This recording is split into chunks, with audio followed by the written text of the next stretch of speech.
इस वीडियो में हम JSW सीमेंट आईपीओ के लिस्टिंग स्ट्रेटजी के बारे में जानेंगे। लगभग सभी रिटेल इन्वेस्टर को इस आईपीओ में अलॉटमेंट मिल ही गया होगा, क्योंकि रिटेल कैटेगरी में सब्सक्रिप्शन टाइम सिर्फ 1.91 टाइम्स था। इसका मतलब है कि हर 3 में से 2 रिटेल इन्वेस्टर को आईपीओ अलॉटमेंट मिल गया होगा। यह आईपीओ 7 अगस्त को ओपन हुआ था, 11 अगस्त को क्लोज हो गया था, 12 अगस्त को अलॉटमेंट डिसाइड हुआ था। अब अलॉटमेंट चेक करना काफी आसान हो गया है। हमारी वेबसाइट के थ्रू डायरेक्ट रजिस्ट्रार पे विजिट कर सकते हैं और आसानी से अलॉटमेंट चेक कर सकते हैं। कुछ इस तरह से इस क्लिप में आप देख सकते हैं। लिस्टिंग 14 अगस्त को होगा और 147 रुपए पर शेयर पे आईपीओ अलॉट हुआ है। सब्सक्रिप्शन स्टेटस देखे तो QIB कोटा में 16.71 टाइम्स QIB में स्ट्रॉन्ग डिमांड देखने को मिला। उसके बाद HNI कोटा में 11.60 टाइम्स और सबसे कम रिटेल कोटा में ही डिमांड देखने को मिला है और टोटल 8.22 टाइम्स सब्सक्राइब हुआ था। तो चलिए जानते हैं कल लिस्टिंग डे पे ही इसको सेल कर दे या होल्ड करे, या अगर किसी को आईपीओ अलॉटमेंट नहीं मिला तो क्या उसे बाय करना चाहिए, ये सभी पॉइंट पे डिस्कस करते हैं। सबसे पहले इस आईपीओ का GMP देख लीजिए। आज का इस आईपीओ का GMP 5 रुपए पर शेयर है, जो कि आईपीओ प्राइस का 3.40% प्रीमियम है और यह आईपीओ 147 रुपए पर शेयर पे अलॉट हुआ है। हम इस आईपीओ से 150 से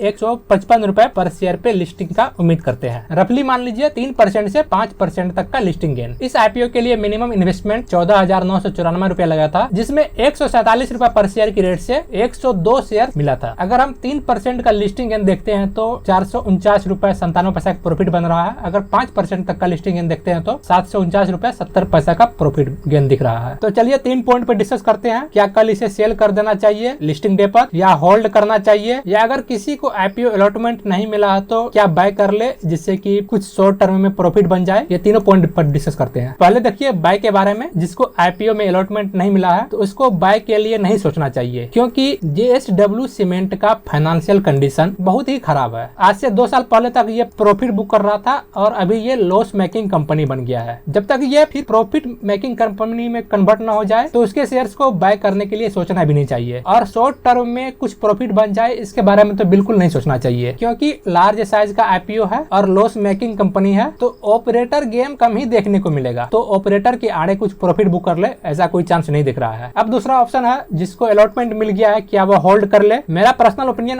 होल्ड करने के लिए भी नहीं है, क्योंकि सीमेंट सेक्टर में जैसे कि ACC cement, Ambuja cement, UltraTech cement और ये श्री सीमेंट, सभी का स्टॉक अभी अंडर प्रेशर में है, ये ट्रम्प टैरिफ के कारण। और ये JSW सीमेंट का फाइनेंशियल कंडीशन भी इतना अच्छा नहीं है, जिससे कि कुछ और टर्म में होल्ड कर लिए तो थोड़ा ज्यादा प्रॉफिट के लिए देख सकते हैं। ऐसा भी नहीं दिख रहा है, तो होल्ड करने का भी चांस नहीं दिख रहा है। होल्ड नहीं करना चाहिए। मेरा पर्सनल ओपिनियन होल्ड करने के पक्ष में नहीं है। तो पहला ऑप्शन है सेल करने के लिए। आराम से लिस्टिंग डे के दिन ही प्रॉफिट बुक कीजिए और एग्जिट मार लीजिए। लॉस मेकिंग कंपनी का शेयर्स खरीद कर होल्ड करके ज्यादा टेंशन पालने की जरूरत नहीं है। अगर समराइज कर दे तो जिसको आईपीओ में अलॉटमेंट नहीं मिला है उसको बाय नहीं करना चाहिए। जिसको आईपीओ में अलॉटमेंट मिल गया है तो उसे होल्ड नहीं करना चाहिए। लिस्टिंग गेन बुक करके अपना शेयर कीजिए, एग्जिट मार लीजिए।